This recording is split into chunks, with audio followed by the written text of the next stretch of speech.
Hi, everybody. Welcome back to Talkin Wellness. My name is Christian. And I'm Kayla. And I'm Brendan. And we're here to bring you, I feel like I say this every week, a special episode.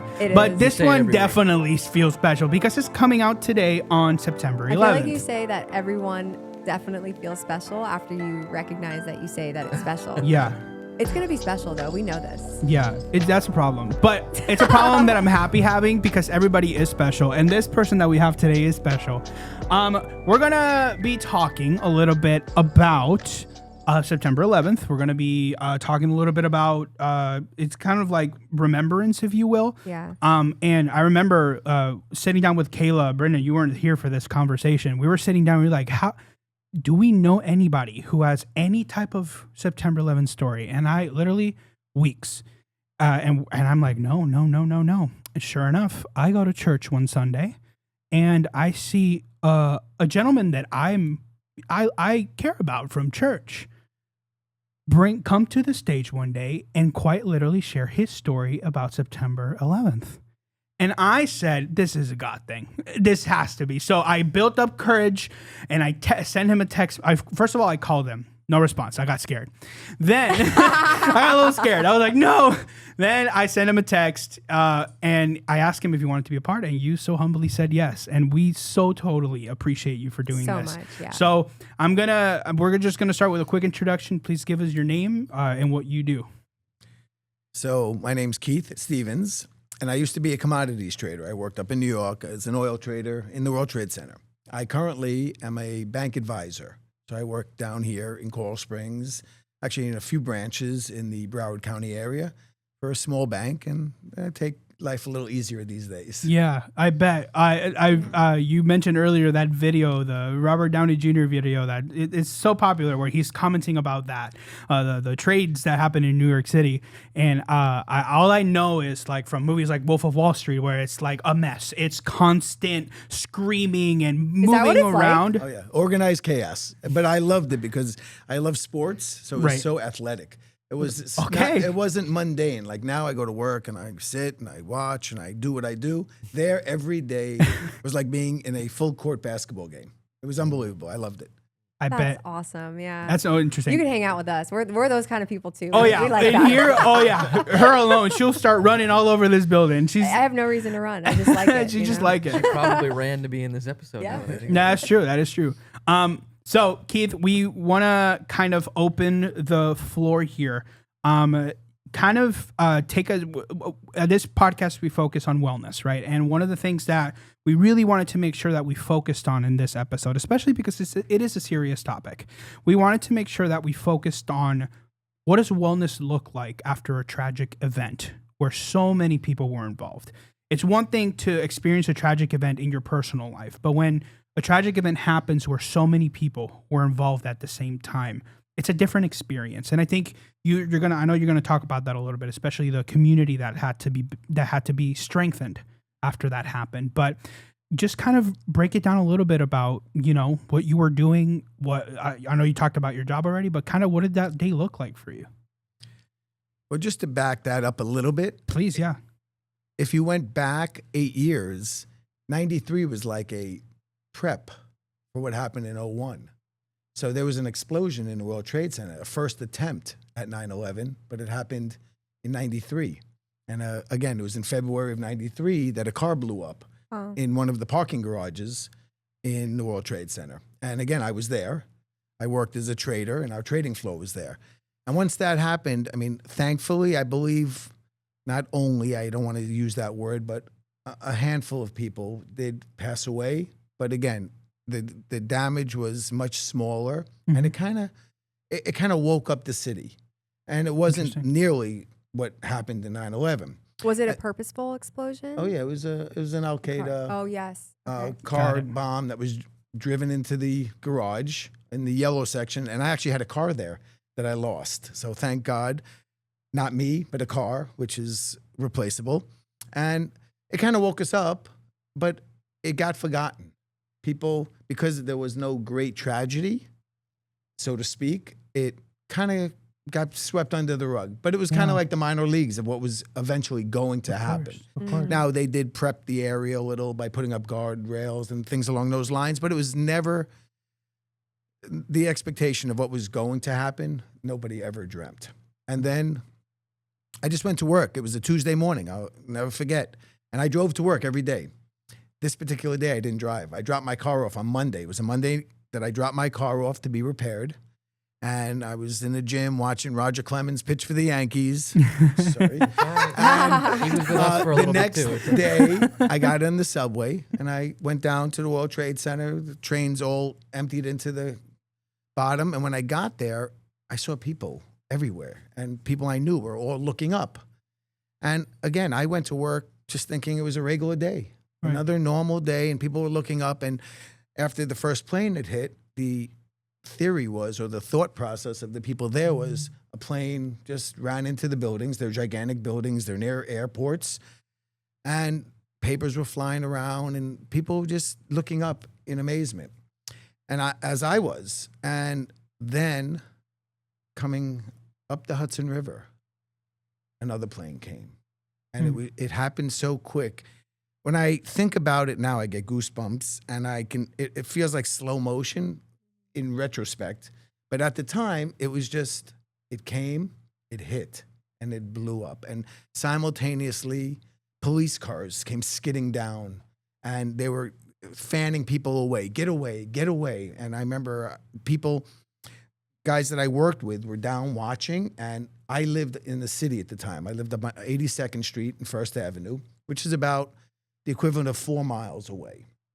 And people were just walking, and we were gathering each other. And are you okay? Are you okay? And we just started walking. No collapse, no nothing, but we knew it was more than just a single plane accident. Right. And again, it was just chaos because the World Trade Centers hold thousands of people. And the city, the area, there are other financial institutions and buildings and apartment complexes. There's so much going on down there. It's so vibrant. If you've ever seen any of those fast action movies where people are just walking, that's what it truly is like. I mean, if you stand still, the crowd will carry you. I mean, it's just that hectic downtown. I mean, Wall Street's one street over, the trade centers are here. And it was, the police were just fanning us away. Get away, move, leave. And I was walking with some traders that I knew. And I remember when I got to 34th Street. 34th Street is in between the Empire State Building and the UN. Yes. Now, by this time, the rumors had been spreading amongst the crowd. Now, there wasn't much internet or phone service because the main tower or the main antenna for radio and phone service was on top of one of the buildings. So it was incapacitated. So when we got there were rumors that planes were coming for those buildings as well. And we had heard that the Pentagon or the White House, it was just every rumor that you can imagine was, people would just chatter. It was just chatter in the streets. And again, that mass crowd was now migrating uptown. And when I got to this area, that's when the buildings collapsed. And in that collapse, it felt like a minor earthquake. And then you could see the plume of smoke. And I don't know, but I'm sure everybody has seen some of the footage where people are covered in the dust. Now, I was 35 blocks away. I wasn't covered, but I could taste it in the air. And it was, you could taste and you just see it was unimaginable. I had only ever worked in the World Trade Center. And now there was no World Trade Center. When you look down 35 streets, you could always see it. Like if you ever came out of the subway or somebody dropped you off in a car and you were lost, all you had to do was look up and you can get your bearings at where you were. But no more. It was gone. And everybody was walking and everybody was tasting and everybody was in such disbelief and people were crying, men and women. And it was just really, I tried to call my family and there was no service.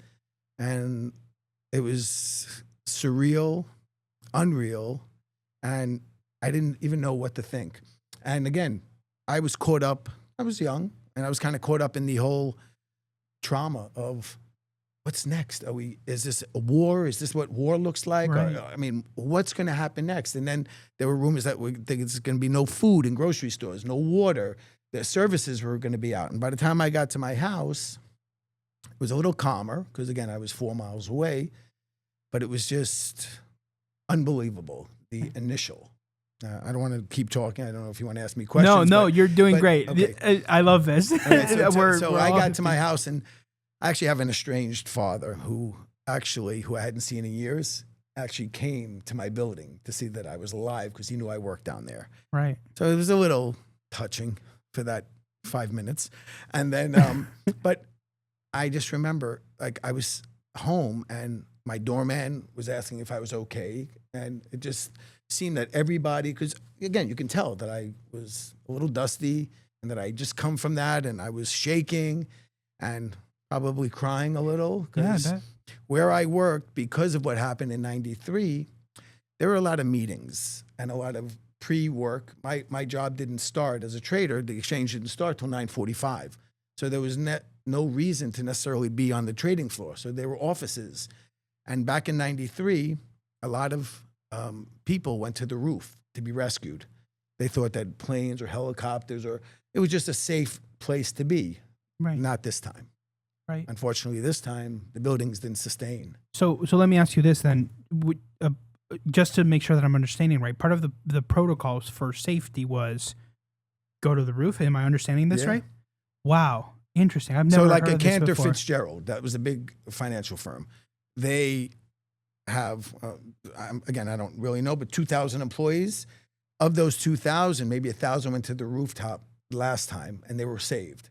This time they went to the rooftop. Instead of being saved. Collapsed. It collapsed. Well, before it collapsed, even more horrific is their feet were burning.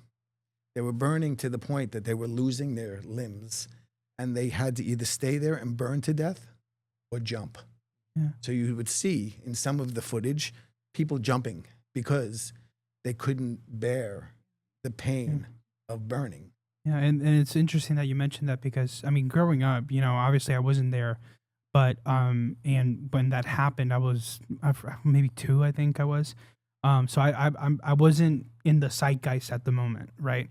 But growing up, watching all this footage, one of the big questions is like, I mean, I understand jumping is better than dying from collapse, but like, why jump? Like that's so intentional. But when you bring that perspective, that changes things a little bit. Of like either pain or death, Unbearable pain. Yeah. Wow. We would go to a bar that was right there that opened shortly after, and there would be firefighters that we would talk to because, again, the trading floor reopened. We had another little site. I was an oil trader, and oil is driven by economics and world news. And this is a Middle East event which affects oil. Right. So it had to be open. It's an exchange. It's a commodity that's used in almost everything. And we would talk to firefighters and police officers, and they would tell us these stories, how they were finding these bodies that their legs were burnt down to the knee or down to the mid-calf. And it was horrible. I mean, and we'd see these firefighters and police officers who did work that nobody should ever have to go through. Course, and they were covered in soot and dirt. And they just came in for a meal or for a drink. And every guy that I worked with, our mission was to buy them yeah, drinks, that's awesome. dinner, anything we could. The McDonald's opened up and they put cots in there so that they could sleep and rest. I mean, this is where mental health, and we talk about, this is where the city came together. Yeah. There was no Boston Red Sox or Yankees or Mets or Atlanta or Toronto. It was the United States. Yeah. And it was New York City. And you did what you could do.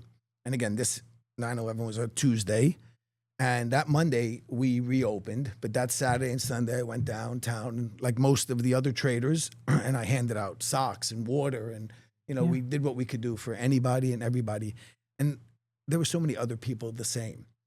People who even lost their apartments, because people lived in apartment buildings there that they couldn't go back into because damage and dust. And I mean, the collapse, as you saw, it was monumental. It wasn't just that smoldering pile of metal, and it was everything around it that got destroyed. I mean, it was really... Yeah. I'm sorry. I want to make sure if you guys have a that's question. okay, yeah. But I do have one specific question I feel needs to be asked is, I'm very curious. You mentioned the bar, and I think that's a beautiful picture. The idea that so many people wanted to purchase food, drink, whatever for these first responders. But I am curious. You said work started again on Monday.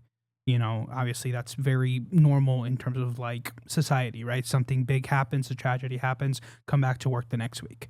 But I'm very curious that week from Tuesday till Monday in this scenario. I'm very curious about the atmosphere. I'm very curious about, and my generation would call it the vibe, right? The feeling that you kind of felt walking the streets. Can you give us a little light on that? Well, I think uptown people were still in disbelief. Downtown, well, I because I was a trader, I had a badge, so I had access. So you can only get so far. You didn't belong. Of course. If you didn't belong, they wanted you out of there because there were families looking for lost loved ones. Mm-hmm. There were firefighters and cops looking for people it was a 30-story pile of burning rubble. So to go down there, they made you wear, this is pre-COVID, masks. You had the National Guard, you had the Army, they had the Marines there with AK, full. Yeah, full gear. Yeah. And there, people were helping others look. And people would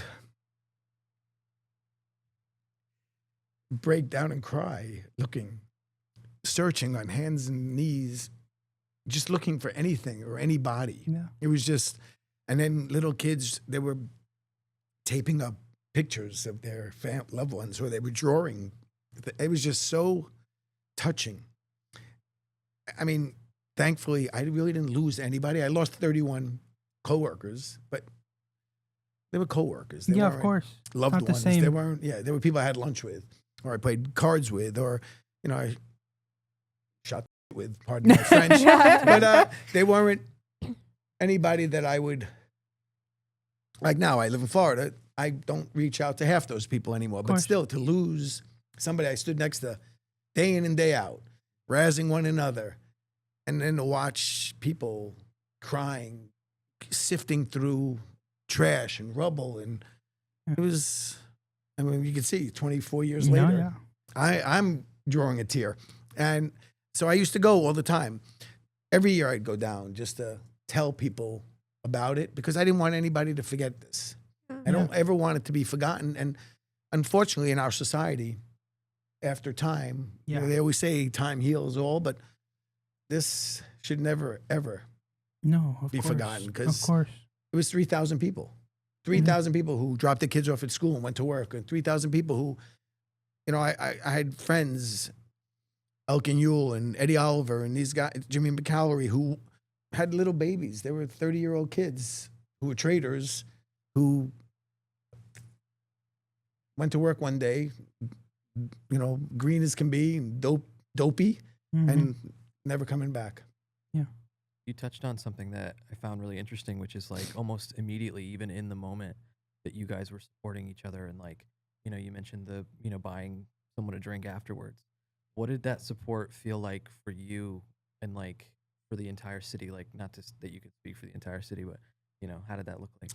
So that first week, it wasn't quite the same, but so that week though of buying drinks, and the place was called the Pig and Whistle. So if anybody's watching from New York, they'll know it. And it was very rewarding to us. And I'm going to drop a name. I hope I won't get in trouble. But the president of my exchange at that time is now the current owner of the Florida Panthers, Vinny Viola. Okay. So he did a lot. And what he did also was he started a fund. He collected. So I don't know for what reason, but we were all going to get paid by the government for the week of work we missed. Now, I think that's a crime because I missed a week of work, but 31 of my coworkers are never going home again. Yeah. So who cares about my week of work? Yeah. But net to net, they took my taxes and figured out what my salary would have been for that week and sent me a check. And president of our exchange set up a fund, and we collected a couple $1 million to donate to the families of the people from our exchange because that's awesome. we didn't want that guilt money. Yeah. Who wants Who wants that? that disgusting money that we didn't deserve? And why would you even insult me by giving me money for work I missed? Oh, I can't buy another pair of shoes? I mean, seriously, I mean, what does it matter? So that was A. B was after when things started to calm down a little, performers like Bruce Springsteen and Billy Joel and all these famous Bon Jovi, they put on concerts, tons of concerts in the Meadowlands, in Madison Square Garden, and all the money they raised went to charities. And again, we'd go to these concerts. Tickets weren't ridiculous because they weren't trying to gouge you. They were trying to give a place where people can come together. Yeah. Wow, And they did. And it was unbelievable. And then the Yankees played. And I think one of their first games was against the Red Sox. Yep. And that, as I said in my church speech, the Red Sox, Yankees, more times than not, I look for a penknife so I can stab you. This instance, I hid them all in here. They were people were arm in arm. They were singing New York, New York together. Wow. Nobody cared about the game. We were buying drinks for one another. I went to half a dozen of these games as well. It was just about, are you okay? What's going on? What can be done? And announcers said, and I'll never forget the first game I went to, a stealth bomber flew across above the stadium. It was so, again, I'm using this word over and over, but it was surreal. Yeah. Because I have no military background. This plane cast a shadow over the stadium. It looked like it was going 2 miles an hour. Yeah. And it brought tears to people in the stadium, how the togetherness with a big flag on its wing. I mean, it was just, people really put aside all the differences. Nobody cared if you were a Republican, if you were a Democrat, if you were black, white, Asian. It did not matter. What mattered was you breathed the same air. Right. Wow. And we all needed to help one another because somebody really pulled the rug out from under us, and it was wrong. It was wrong that innocent people, and it gives a new perspective for me, especially when I hear of war elsewhere and innocence Yeah. are That's affected. interesting. Yeah. Because this is the market. This is a grocery store, a restaurant. These people aren't wartime people, and it was horrible. No, Yeah. absolutely. So, first of all, I'm not saying that the episode's over. I'm just saying thank you so much for sharing. Even me here thinking like I got a little emotional because it's that kind of those kind of feel good stories that really remind you of like what life is all about. It's not about seeking self. It's not about seeking it's about being there for one another when it matters, right? And one of the things that I'm curious about, I obviously New York is known for a lot of things, but one of the things it's known for is that it's not normally filled with the nicest people. No. Right. He was like trying to find a way to say Yeah. it. I won't be inside. Yeah, I went to New York for my honeymoon and I saw firsthand, So, obviously I'm not saying that, well, I'll say it like this, what do you think about the idea that, as you kind of hit upon it earlier, it's like as time passes, those types of sentiments start to break down a little bit. And I think we can all relate to this idea. That's what grieving is, right? It's allowing us to process these emotions. And after a while, it affects us less and less and less.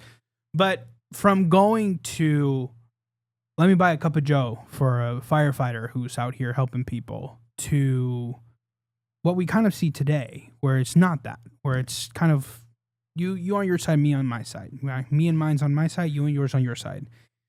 How does that feel as somebody who saw firsthand what togetherness could look like and kind of seeing today how things are not so together as much, at least? So this would be like 3-part answer if you don't mind. So prior to this happening, I worked on Wall Street and I got caught up in Wall Street. And the only way I can explain it is if somebody said to you, here's the keys to the vault, go in the bank and take as much money as you can. It might be 2, 3, 4, 5 people in your way. You can do whatever you want to them to get to that money, and then you leave with the money. So it doesn't matter if you step on them, crush them, punch them, spit on them. You get what you can, and you leave. So working on Wall Street was you had to have a thick skin, and it was all about making what you can make and living a good life and keeping up with the Joneses. And I was a little immature young guy from Florida. So I came up to New York, and when I started to see things that were like beyond my dreams, I became a little bit of a foolish, selfish, narcissistic fool. And something that happened was 9/11 brought me back to earth and said, love your family, your kids, your friends, and your health. And that used to be a joke at work. How was your day today? I lost money, but I have my health. Before that, it was I lost money and I can't buy this and I can't. It really put perspective on life. Yeah. Because no matter how rich you are or how poor you are, if you don't have health, you have nothing. Right. I mean, Walter Payton, greatest running back possibly ever, he died at 40 years old or 44 years old because he had a disease. The guy ate well, worked out. It is what it is. And he was worth millions. Doesn't matter. So to get back to what you were saying, it bothers me that people forget. Listen, I forgot a little bit. I needed another small thing to wake me up, but I'm happier now than I've ever been. I have great kids. I'm in a loving relationship. I'm at peace in my life. I have everything I want, and I don't have everything. I don't care what kind of car I get into or what clothes I wear or what hotel I stay in. I enjoy my life. Where I work, people always go, what'd you do this weekend? Because you always do so many things. Because I want to spend time with my girlfriend and go to dinner and go walk on the beach and cuddle and watch TV or call my kids. And I said this at another time in another talk. When my kids call me and ask me, Dad, I have a meeting today. What should I wear? That's more satisfying than me walking into Nordstrom's Rack and buying a pair of $400 shoes or me, pulling up to a fancy restaurant. Yep. The satisfaction of my kids relying on me or reaching out to me or my friends wanting to just hang out with me because they like me, not because what I can give them or what I can do for them. So turning that into what New York has turned into, that's why for many years I went back and I wanted to share because people come to see what happened. And they come from all over the country to see the pool with the names around the outside. And it gives people a little perspective, I think, at the time. And my perspective many years ago was when I worked in New York, my mom lived here in Florida, and I would come to visit her. And I would see her living in her little condo, going to the early bird special. But afterwards, she's playing cards with her sisters and cousins and aunts and uncles, and they're all talking about the pictures and their happiness was greater than any guy who, like Wolf of Wall Street, who had the big mansion, who had the fancy car, because they're drinking. Because they're always looking for that next drug that's going to make them happy. That's going to bring them that new happiness. When you need to understand, true happiness is having a heart that's at peace and a mind that's at peace. And having people around you that want you for you. Wow, that's so powerful. And I feel like, when there's big tragedy, we see this theme because it gives people that perspective. They're almost like forced to think about like what are the most important things in life, and it'll either change you, right?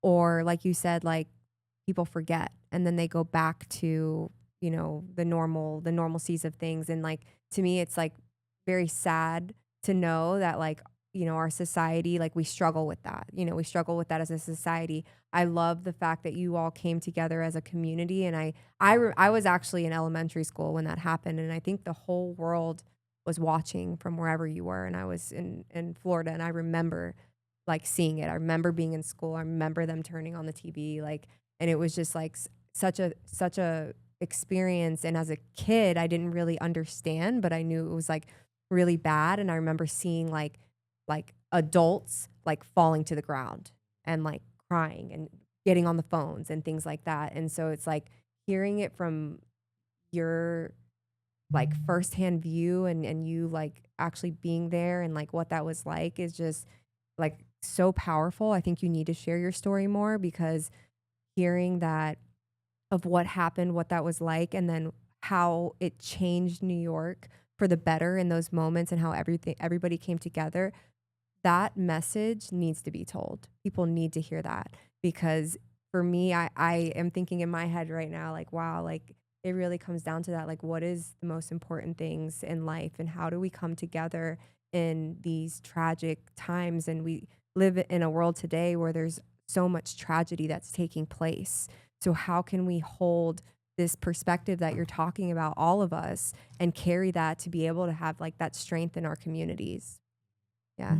Yeah, it's a shame. We're not proactive, we're reactive, Yeah. unfortunately. And we lose sight of things more times than not. I mean, it's a very few special people who can see life for what it really is, Yeah. and the value and how rich it is, versus looking at all the shiny things and, you know, putting weight on those versus where the weight really belongs. I mean, in your example, being young, imagine losing your dog. If your mom said, "Oh, it's time to come in for dinner," you wouldn't leave. You'd be like, "No, I'm looking for that dog. Yeah, I'm not yeah, stopping." yeah. Because that's the kind of love, and that's kind of what happened in New York. People weren't stopping for anything. They wanted to find their loved ones. They wanted to share. It was unbelievable, the togetherness, the love. You know, when I first moved there from Florida, I would get on the subway, and, you know, nice boy, and my mom told me to be a gentleman, and, you know, you leave a seat for the woman. Well, after about 3 months, women were pushing me off to the side. Men were stepping on me. Pregnant ladies were kicking me to the side. It truly, people are so rough there. I'm telling you, I would go Why to do you think that? Do you think? well, it's a fast-paced place, and it's all okay. about money, and to be successful, it's expensive. So it's you know, that's why it's the capital of this country or the world, the So it's a financial capital. culture that's been created Correct. around like this is You people snooze, you come lose to there. okay. That's right. Yeah. And I'm telling you, I would go out and I'd be like, if I ask her for a drink, she's either going to stab me, yell at me, or smack me. Wow. So I was like, I'm afraid. How come people can't be nice like in Florida? No, thank you. Everybody here's Or either calm. retiring or Well, calm. right, here they're calm. It's like, hey, you want your change? Here's your change. In New York, it's, you know, all right, you're out. Yeah. You know? Wow. Yeah. But I will say one thing that I learned, because I lived in Chicago for a little while, and during 9/11, because again, people were lost from all over the country. 95% were there, but I remember they set up flags at a park, and this was really touching to me because I wasn't where I wanted to be, and they put everybody's name from 9/11 on a flag. So they had 2,995 flags. Well, on this particular day, I know 31 people who died, and there was only 2,994 flags.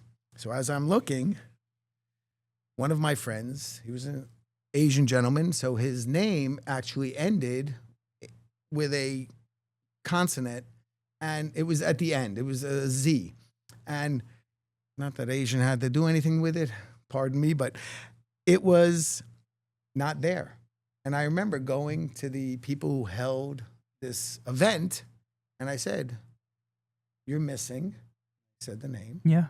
And they said, "Oh my God." And they went and looked in their basket, and his name was sitting at the bottom of the basket Wow. that somebody had overlooked. And to me, that was one of the most satisfying things that Wow. ever Yeah. happened. Yeah. And you that would I think it's so found small, but it's Elkin's so name. big. Yeah. And- But that you knew that name and that you Yeah. saw. Well, 'cause I was and it looking for all like, the people yeah, I yeah, no, knew. it's just like, And he wasn't there. yeah, wow. That's so That's amazing. I don't know. That for me, it's so impressive. It's just, you know, and we talked a little bit about what it was back then, but really what we want it to be today, right? That's really what we're talking about. We're talking about what do we want society to be like today? You know, today alone, we got news, some horrible tragedy, Yeah. right? And it's like, man, like when is it ever gonna be not like this? You know, in times like this, I'm just reminded of, similar to what you shared in your story, the importance of support, the importance of being there for one another. You know, especially during times. You know, we here in the office, we had a tragedy happen not so long ago, a few weeks ago, and it was. I'll never forget when we sat in that office and they told us that one of our coworkers had passed. And I remember the room, you know, it's just this feeling of like, man. And then we start sharing, you know, and then even me, I'm like tearing up, you know, because, and to be fair, I didn't know them very well, but the little bit that I didn't know about them and the little bit that we did get to spot, he was actually on the podcast with us. And he recorded a wonderful episode.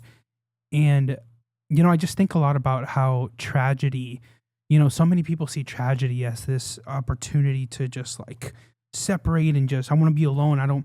But instead, I don't know. I just see tragedy as an opportunity to grow closer together as people. And I hear a story like this, and we've heard tragic stories from all over, but to hear that togetherness prevailed in such a dark moment for me is very inspiring.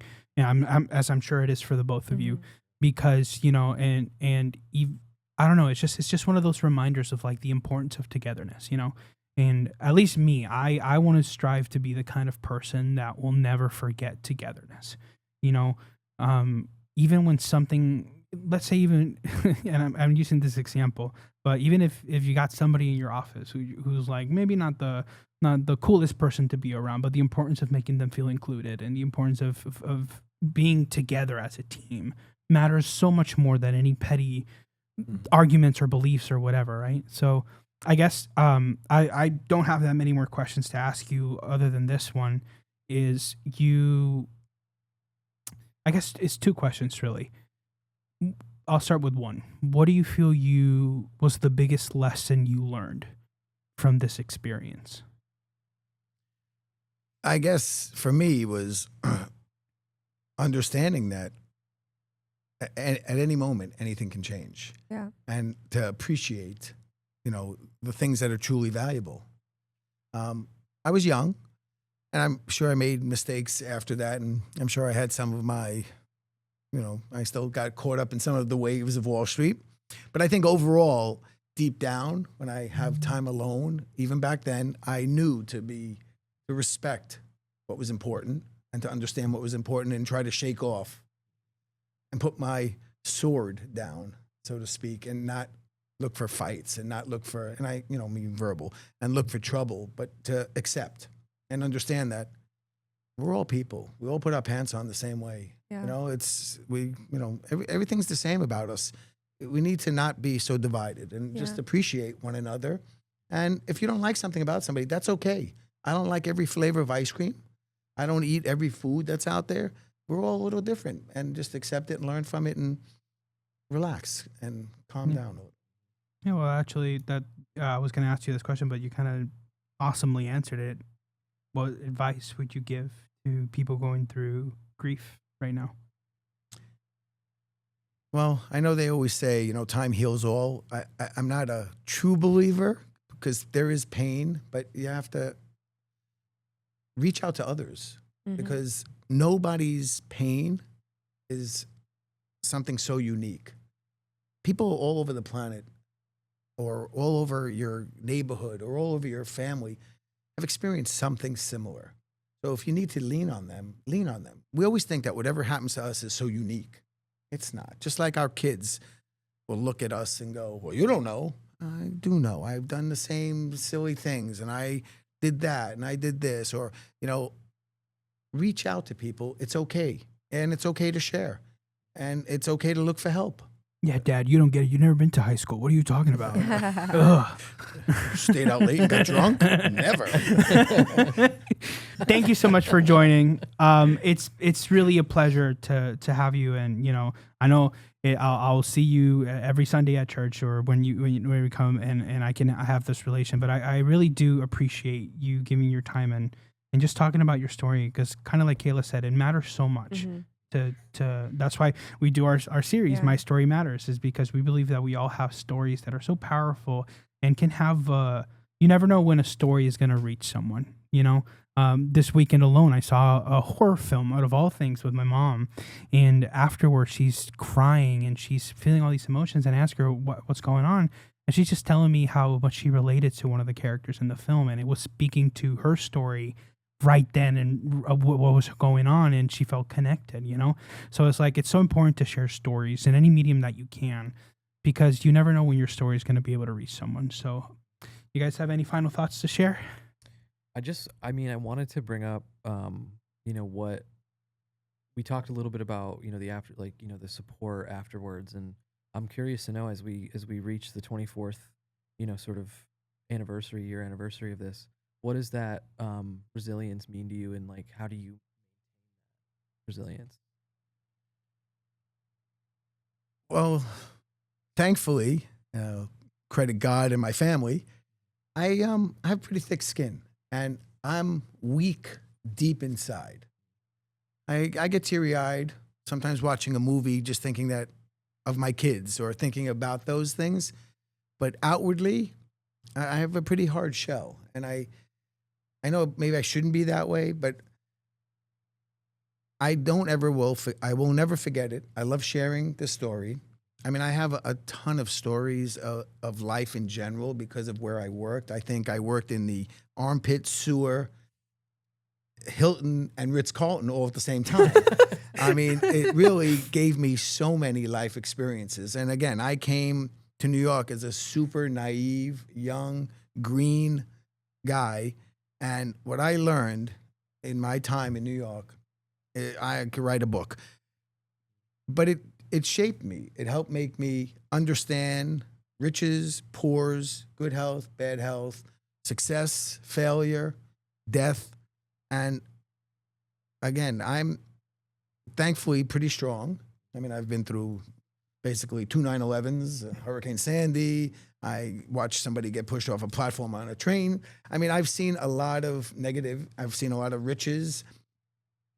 It's just, like I said, I think the thing that's most important is to know who you are and know who your friends and family are and go to them. And don't be afraid to seek help. Absolutely. Absolutely. That- All right. Keith, thank you so much. It's been more than a pleasure to have you here with us. And I just can't wait for this episode to come out. I know it's gonna touch somebody, because if it touched me here interviewing you, I know it's gonna reach somebody out there. So as always, thank you so much for watching. We definitely appreciate you tuning in. Don't forget, Recovery Month is happening this coming Saturday. Here's a little blurb for it. There's still time to tell your friends. Please let them know. This is going to be a very big event. It's completely free at Hollywood Circle. And yeah, we're going to have a lot of performers. We're going to have a lot of Food trucks, activities, fun food truck. activities, the whole community's coming out. I'm going to be there. I'm going to be the MC for the event. So, you know, if you guys love hearing my voice, check it out there, you know? We know you do. Yeah. And we're going to celebrate life and recovery Okay, and that's all fine. of the You changes guys saw that that. everybody's made. Yeah. Absolutely. Make sure to like, subscribe, share this podcast, comment, please. We love to read your comments. And just don't forget, togetherness matters. Bye-bye.